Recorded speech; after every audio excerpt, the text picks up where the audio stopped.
Welcome back to my channel Focus Institute, where we discuss an important topic of biology as well as English, which is going to help you in all type of competitive exams as well as board exams. The content which I am providing to you through my videos is more than enough to crack any high level of competitive exam. So nowadays we are discussing about cells, and in cells we covered what is cells, who discovered cells, what are the importance of cells, है ना, and basic difference between plant cell and animal cell. So what I decided to make you sure or to give you knowledge of each and every part of cell in very detailed way. Okay तो हम लोग क्या कर रहे हैं, पहले हम plant cells को डिस्कस कर रहे हैं. In plant cells we discussed about what cell membrane, cell wall, importance of cell wall, why cell walls are there और present in plants. Okay uses क्या होते हैं उनके, सब हम डिस्कस कर चुके हैं. आज उसी के आगे का हम कंटिन्यू कर रहे हैं, जो है न्यूक्लियस, कि न्यूक्लियस क्या होता है. प्रीवियस लेक्चर में हमने डायग्रामेटिकली देखा भी है कि प्लांट सेल कैसा होता है, और अगर आपको एक माइंडसेट बनाना है तो आपने मेरा थंबनेल भी देखा होगा जो इसी पर है, कि सेल वॉल प्लांट सेल का मतलब प्लांट सेल होता कैसे है. ओके सो न्यूक्लियस देखिए क्या है. Basically the nucleus is a membrane bound structure. पहले चीज़ तो ये समझिए, मेम्ब्रेन बाउंड स्ट्रक्चर मतलब जो न्यूक्लियस होता है उसके ऊपर अपना एक और मेम्ब्रेन होता है. That is present only in eukaryotic cell. दूसरा पॉइंट, सिर्फ किस में पाया जाएगा, यूकैरियोटिक सेल में. तो अगर क्वेश्चन आ रहा है प्रोकैरियोटिक सेल में न्यूक्लियस होता है क्या, नहीं होता, वेल डिफाइंड नहीं होता, आप कह सकते हो. Okay the vital function of a nucleus is two, main अगर आपको पूछे कि वाइटल फंक्शन क्या है, मेन फंक्शन क्या है न्यूक्लियस का, तो वो है टू स्टोर डीएनए और हेरिडिटरी इन्फॉर्मेशन. क्योंकि मैंने आपसे कहा था कि इसके अंदर क्या होते हैं, क्रोमैटिन होते हैं, जो डिवीजन के टाइम पर कंडेंस होकर क्रोमोसोम्स बना लेते हैं. और उनमें क्या होता है, डीएनए ही होते हैं. ऑब्वियसली डीएनए होती है, हेरिडिटरी इन्फॉर्मेशन होती है, जो जनरेशन टू जनरेशन आगे बढ़ती है ना. रिक्वायर्ड फॉर सेल डिवीजन में, मेटाबॉलिज्म में, और आगे ग्रोथ करने के लिए भी इसकी बहुत ज़रूरत है. ये काम न्यूक्लियस का होता है. अब न्यूक्लियस में दो टाइप आते हैं, एक न्यूक्लियोलस होता है, एक न्यूक्लियोपोर होता है. न्यूक्लियोलस क्या होता है, it manufacture cell protein producing structures and ribosomes. Nucleolus का काम होता है सेल प्रोटीन प्रोड्यूसिंग, मतलब ऐसे ऐसे जो प्रोटीन प्रोड्यूस करते हैं, जैसे आप कह सकते हो राइबोसोम्स वगैरह, प्रोटीन प्रोड्यूसिंग स्ट्रक्चर को मैन्युफैक्चर करना, बनाना, ये काम है न्यूक्लियोलस का. और न्यूक्लियोपोर क्या होता है, पोर मतलब क्या होता है, छेद, है ना, पोर्स. तो nuclear membrane is perforated with holes. Nuclear की जो मेम्ब्रेन होती है, जो मैंने कहा न्यूक्लियस के ऊपर एक, क्योंकि मेम्ब्रेन बाउंड ऑर्गेनली है, मतलब इसके ऊपर एक क्या होगा, कवर होगा, तो उसमें क्या होते हैं, होल्स होते हैं. उस होल्स को बोलते हैं न्यूक्लियोपोर. और ये क्या होता है, इसका इंपॉर्टेंस क्या होती है, सिग्निफिकेंस क्या होती है, that allow proteins and nucleic acid to pass through. कि इसका काम होता है कि कुछ ही प्रोटीन और न्यूक्लिक एसिड को अलाउ करती है कि वो पास थ्रू हो, मतलब जो न्यूक्लियस के लिए इंपॉर्टेंट है, उसके अलावा कुछ नहीं.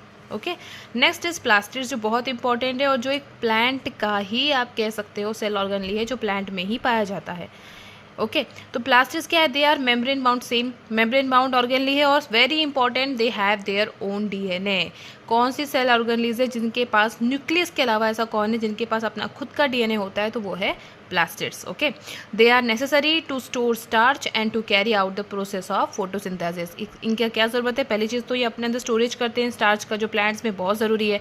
और फोटोसिंथेसिस भी वहाँ होगा जहाँ प्लास्टिड होगा. और कौन सा प्लास्टिड होगा, कलर प्लास्टिड होगा. कलर प्लास्टिड मतलब ग्रीन कलर प्लास्टिड, और ग्रीन कलर प्लास्टिड मतलब क्लोरोप्लास्ट. ओके अब देखिए उसके टाइप्स, जैसे ल्यूकोप्लास्ट होता है. अब ल्यूकोप्लास्ट क्या है, ये कलरलेस होते हैं, इनमें कोई कलर नहीं होता पर है प्लास्टिड. तो इनका बेसिकली काम क्या होगा, ये नॉन फोटोसिंथेटिक होंगे. क्योंकि मैंने आपको प्रीवियस लेक्चर में भी बताया था कि जहाँ जहाँ पर क्लोरोप्लास्ट होगा या जहाँ जहाँ पर प्लांट में ग्रीन कलर प्लास्टिड्स होते हैं, सिर्फ वहीं पर फोटोसिंथेसिस होता है ना. वही क्या कर सकते हैं, एनर्जी को एब्जॉर्ब करके फूड प्रोडक्शन या फिर ग्लूकोज में कन्वर्जन कर सकते हैं, सन हीट को ट्रैप करके. ओके तो ल्यूकोप्लास्ट में क्या है, they are found in the non photosynthetic plants में. जो ऐसे टिश्यूज होते हैं जो नॉन फोटोसिंथेटिक होते हैं, जिनका काम फोटोसिंथेसिस में नहीं होता, उनमें क्या होते हैं, ल्यूकोप्लास्ट होते हैं, जहाँ पर वो क्या करते हैं, अपने अंदर प्रोटीन का, लिपिड का, स्टार्च का क्या करते हैं, स्टोरेज करते हैं ना. They are use for the storage of protein, lipid and starch plant के अंदर. नेक्स्ट इज क्लोरोप्लास्ट, जो बहुत इंपॉर्टेंट है. Chloroplast is shape like, important है, डिस्क शेप का होता है, और इसके अंदर जो फ्लूइड होता है उसको बोलते हैं stroma with in the chloroplast that comprises. और इसके अंदर क्या होता है, सर्कुलर डीएनए होता है. हम पहले डिस्कस देखा है हमने कि प्लास्टिड में अपना खुद का डीएनए होता है. तो कैसा डीएनए होता है, सर्कुलर डीएनए किस में होता है, क्लोरोप्लास्ट में होता है. Okay next, each chloroplast contains green colour pigment. Chloroplast मतलब है ही क्या, ग्रीन कलर पिगमेंट, जिसको क्या बोलते हैं, क्लोरोफिल बोलते हैं, जिसका यूज़ क्या है, फोटोसिंथेसिस में, है ना.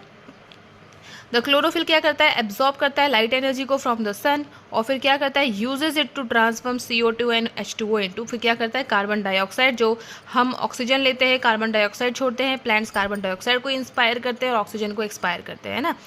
तो वही चीज़ है कि इंस्पिरेशन एक्सपिरेशन में, कि वो क्या करते हैं, CO2 को लेंगे और CO2 को लेके और वाटर को लेके वो क्या करते हैं, with the help of the sunlight energy which will be get from the sunlight, वो क्या करेंगे, इसको ग्लूकोज में कन्वर्ट करेंगे। Next is chromoplast. क्रोमोप्लास्ट क्या है, क्रोमोप्लास्ट कलरफुल होते हैं, red orange yellow colour pigments होते हैं। ये क्या करते हैं, ये फ्रूट फ्लावर्स को कलर देते हैं।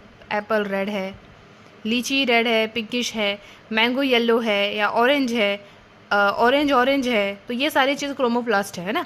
Yellow colour, orange colour, red colour pigment देते हैं which provide colour to all ripe fruits and flowers. जो फ्लावर्स कलरफुल है, राइप फ्रूट्स कलरफुल है, वो किसकी वजह से, क्रोमोप्लास्ट की वजह से, क्योंकि क्रोमोप्लास्ट के पास वो पिगमेंट होते हैं। अब पिगमेंट क्या होते हैं, उनकी इंपॉर्टेंस क्या होती है, वो हम अपने आगे वाले लेक्चर्स में देखेंगे। सो आज के लिए गाइज यही था, leucoplast, chloroplast, chromoplast means plastid and nucleus. Next lecture में हम और आगे इसका डिस्कस करेंगे। Slow and steady we will win the race. So if you like my video, thank you for watching my video.